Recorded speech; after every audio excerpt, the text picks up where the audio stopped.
Okay, this video is about how the benefit cost ratio works in the economic impact analysis done by Stores Associates for the Mount Vernon Industrial Development Agency.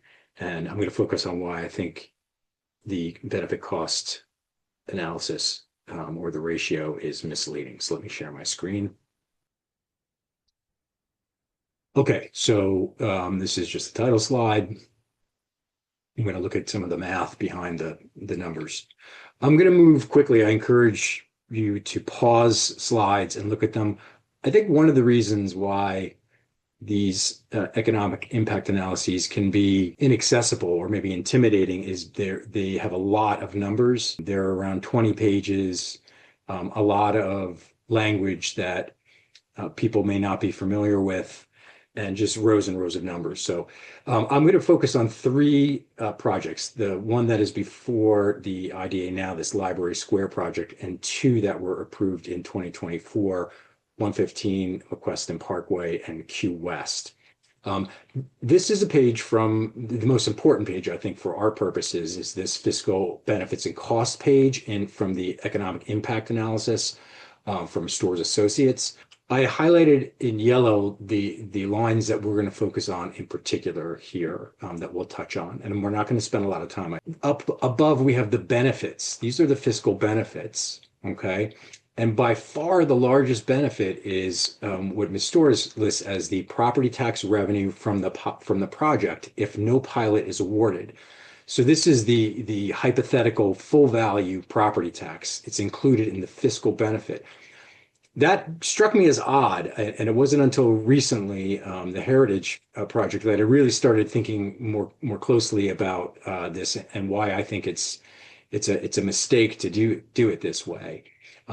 Mainly because this is really supposed to be about the impact of this project. So we're going to be focusing on this right here. You can see it's got the city, the school district, and the total effect. I've left the county out of this, just for expedience sake, to make it a little bit less busy. So up here are the fiscal benefits. One thing that should catch your eye right away, if we just come over here to the bottom line, okay, is that this property tax piece of the benefit dwarfs all other potential benefits from the project. So for example, sales tax from the residents in this building. And again, this one thing to keep in mind, this is a summary of the 30 years of the project, okay, condensed down. So here, Ms. Stores estimates sales tax from Library Square, from the residents who live there over 30 years, present value will generate $145,000, okay? That's tiny, right? So and it makes sense that it's tiny because this is housing for people who have no money, right? It's people living at, on average, 60% of AMI. So this is people who are economically disadvantaged. That should strike us all as odd for an agency whose mission is economic development. This offers really no economic development at all here. So just keep that in mind. This holds true for all of these projects. The largest piece of the benefit is the property tax revenue, this hypothetical piece. Down below the line is the cost. The important thing to note about this and the way this is structured is that this exemption, this $11 million, is baked in to this $21 million. In other words, this $21 million includes the exemption and the pilot, okay? So the benefit and the cost both include this. Okay, that's the big problem with this ratio, is including that both above and below the line. And we'll walk through the algebra in a second. So Ms. Stores in these constructions comes up then with the benefit to cost ratio just based on these fiscal costs and benefits. One thing unique about the Library Square, and the other two we'll look at don't do it this way, she breaks out the incremental cost to the school district and the city for services separately, and then adds those in afterwards. Okay, so we have to account for that. That'll get added in, and then we'll look at this other piece down here because she comes up with another number, which is kind of a bottom line number, after she adds in these supposed community investments by the applicant. Um, and these, of course, are debatable. I'm going to take this as face value here for our purposes. We'll look at it both with and without the community benefits. The other thing that I don't dig into is the accuracy of the child counts. There are significant differences there, but we're going to leave that aside just so we can focus on this. Just quickly, you can see the impact analysis for 115 McQuestion looks pretty much the same. Here's Q West. Okay, and again, in all three of them, by far the largest piece of the benefit is this full value property tax. Remember, we're never going to be receiving full value property tax if this project goes through. We're only going to receive the pilot. So it's odd because everything else assumes that this is what you'll get from the pilot project, and then she throws in this that includes the exemption in the benefits. I'm not going to dwell too much. I want to just go quickly to establish that top line there, right? This line here where Ms. Storrs talks about no pilot is awarded from the benefit. We're going to focus in now on that and show you what it's composed of. So in each of the reports, she includes that as the fiscal benefit, this full property tax, no pilot. That's actually composed of two pieces, right? It's got the pilot, right? Here's A, the pilot payment, and it's got the foregone tax, that exemption that we looked at in the cost. So here's your 20 library square, it's 21 million. It's composed of the exemption and the pilot payment, two pieces. We just call them because there's some algebra. We're going to call that A and B, okay? And McQuestion Parkway, it's the same thing. There, it's 28 million is the full value property tax. It's composed of the pilot and the foregone taxes. Same thing with Q West, A and B. And again, this is just the city and the school district. I've removed the county. So this is what it looks like. All right, this is her formula. Pilot A plus exemption B. All right, A plus B. That's what she includes as the benefit. That's the full value of the property tax. Straightforward, right? The problem that comes when she puts that into the cost piece, the exemption in the cost piece. So this line shows you above the line and below the line. It's a fraction, right? Because we're doing a ratio here. So this is your numerator above the line. This is your denominator below the line. So in the numerator, Ms. Storrs places the full value property tax with no pilot, which is equal to, as I just showed, A plus B. Okay. And then in the denominator, Ms. Storrs places B. So you can see B, the exemption appears both above and below the line. That's important because it has a big consequence in terms of the algebra. Here's the algebra. Here's the ratio, A plus B divided by B. So we're going to break it down. We split the fraction. It's A divided by B plus B divided by B. Okay. Third step, we look at B divided by B. What is B divided by B? It's 1. So Ms. Storrs' formula yields A divided by B plus 1. So that means 1 is automatically baked into, an additional 1 is baked into the benefit, right? $1 every project. So that is never discussed, but it's important that we back that out because it's not real. It's not a real benefit. If we're making decisions on whether a project goes forward by looking at the ratio, right? And the ratio is inflated by a full dollar, that's a real problem. It has huge impacts over the 30 years of the project. So what we're going to do now is correct the ratio. And again, please stop these because I'm moving quickly because I don't want this to take forever. So we're going to remove that foregone property tax, that exemption, or B, from the fiscal benefit side, and then recalculate it. So basically, we're correcting the formula. It really should just be A divided by B. That's the formula. So here we go. This shows you what happens to the cost benefit of the projects when you correct for that $1. The city in the Storrs benefit cost ratio, it's $1.90 for every dollar invested. When you correct it, it actually drops to 99 cents. For the school district, it drops to 92. And for the total Mount Vernon, it's 95. This is a staggering one. I mean, look, this was already below water before that, and we haven't added in the so-called community benefits. But here you can see when you correct it, it drops to 40 cents on the dollar. So that's really a loss of 60 cents, loss of 60 cents, right? So every ratio drops. Every school district ratio is well below a dollar. Two of the three projects were already approved. Okay. Remember, this means we're getting a loss on every dollar of tax that's invested, and that's contrary to what the ratio looks like in the report. And then here we go. This is after we add the community investments back in.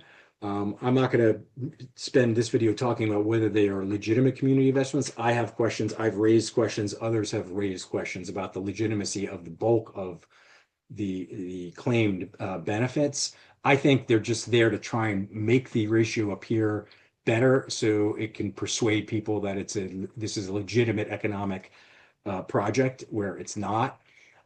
But you can see even if you add the community investment, all three projects are still returning less than a dollar in real cost to Mount Vernon. There's another piece about Library Square that could increase this a little bit, and that is the fact that you're really taking a property that's owned by the city and is not generating anything right now. So you could argue that you have it's really just the pilot as the benefit, and there is no corresponding exemption as a cost. But again, we'll leave that aside. That's a whole different discussion. I want to just get through this. Okay, so this is showing what it looks like when you correct it. So here, I wanted to just throw in there some of the defenses that might be used by Ms. Storrs to justify the way she does her ratio. So over here are the potential defenses, and here on the right are my responses. So the defense one is that it reflects the project's value on the tax rolls. You hear that it's a measure of the real size of these and how much they add to the tax rolls, right? The problem with that is that IDA projects don't get added to the tax rolls, right? They are ghosted from the tax rolls. In fact, and I've pointed this out, that really ought to explicitly be captured as a cost to the city and the school district. In particular, the school district, the problem is that when you're measuring growth, year-to-year growth in your tax base relative to the 2% levy, these projects are excluded from that tax base growth factor. However, the pilot payments to the district count against the tax levy. So it's a double whammy. That's a real problem. So I think that it reflects the project's value on the tax rolls is not a valid defense because it doesn't actually contribute to the tax rolls. It's a pilot payment. It doesn't go on the tax rolls. The second defense is that this is the standard method. This is how cost benefit ratios are commonly calculated in IDA analyses across New York. Other consultants, I think, probably use this as well. Now, of course, that's a terrible argument. This is what might be called the method of tenacity, just because that's the way it's done. That's not an argument for doing it because other people do it. In fact, if that's the case, I haven't looked at other IDAs to see how wide the problem is. That just means it's a bigger problem than we thought. But it's not a logical defense. And then the third possible defense I see is that without the project, you get nothing at all. Since the project would not be built, this is the so-called but-for argument. Since the project would not be built without the pilot, the full tax, hypothetical full tax in the benefit just helps support this but-for argument hypothetically. The problem I have with that is that you don't need to include the full tax value in the benefit to make your but-for argument. All it does is make it look like it's more attractive than it is. The but-for argument for these 100% rent restricted rental housing projects is accomplished even when you remove it. In fact, it makes it look more needy, right? These projects look even needier when you correct the math. So that for me is not an argument for keeping a flawed mathematical construct. And I want to point out, I don't know that I'm not claiming that we're being intentionally misled. But it doesn't really matter whether we are or not. The fact remains that this mathematical artifact inflates the benefit artificially. and it makes it look like projects are more economically viable than they are and less costly than they really are. They are incredibly costly. Well, how costly? What this means. So, number one, the point I want to make here is that clearly 100% income restricted housing is not economic development. If the IDA's mission is economic development and job creation, this is not going to do it. That's obvious. All you have to do is look at these projects. Um, they don't do it. In fact, these look at what happens when you correct the formula to the losses across 30 years. The cumulative impact is $26 million. And again, that's assuming that the community benefits are legitimate. And it's also assuming that the multiplier used to figure out how many students will enter the district is accurate. I would argue that it is grossly underestimating the number of kids that will be in there. If you factor those things in, these losses skyrocket a lot. And again, number two just points out that the school district absorbs the greatest losses. The school district, since most of the property taxes that people pay go to the school district, roughly 60%, the school district really takes it on the chin from these tax abatement programs. Three, I would argue that going forward, the benefit cost ratio, regardless of who's doing it, has to include this corrected formula. The correct ratio is A, which is the pilot as the benefit, divided by B, which is the foregone tax revenue, the exemption that's granted. So the benefit is A, the cost is B. You don't add B back in as a benefit. It's not real. That needs to go. And if they continue to do it that way, I'll continue to point out that you're overinflating the benefits. And then the fourth question that I think is interesting when you think about it this way is that remember 115 McQuestion and Q West projects were approved by the IDA board using those inaccurate numbers in the store's analyses. So my question is, would they have been approved if we were looking at the actual numbers that showed these much bigger losses to the community over 30 years? These projects offer no economic value to that. It's just all loss. And remember, these losses are real losses that have to be paid by the other residents in the city. That's the important thing. If you want to know why your city taxes go up higher than the tax cap, it's to support these developments. We're looking at three. There are at least another 14 that are all income restricted housing in the community. Some are 25 years old, some are 10, some are 15, some are 5.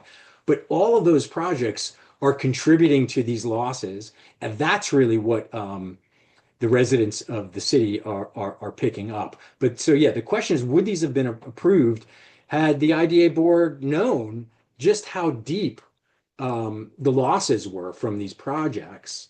I wonder about that. I don't know the answer. Stop sharing. So I know I moved quickly there. Please go back and pause the slides and dwell on them a little bit. It is worth absorbing the full impact of what's going on here. And if you have any questions for me, you can go to mountvernoncitizen.org and look on the About page. My email's on there. I'm always open to talking with real people, though. I don't entertain trolls or fake addresses, and I can sniff that out pretty quickly. So anyway, enjoy the day.